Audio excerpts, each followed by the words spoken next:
What is up guys, and welcome to a brand new video of Absolute Digital. In this video I will show you how you can open a YouTube channel on your iPhone. So let's begin. Let's start off the video by launching the YouTube app on your iPhone.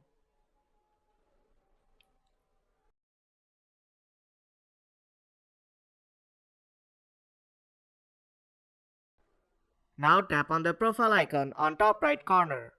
Then tap on your channel.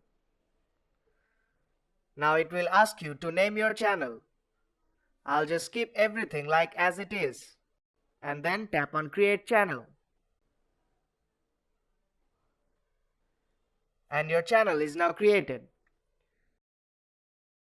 Now tap on your profile icon on top right corner again and then tap on your channel. And it will take you to your YouTube channel.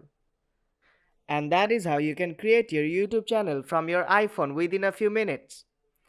So if you find this video helpful, then do drop a like and subscribe for more tutorials, and see you in the next one.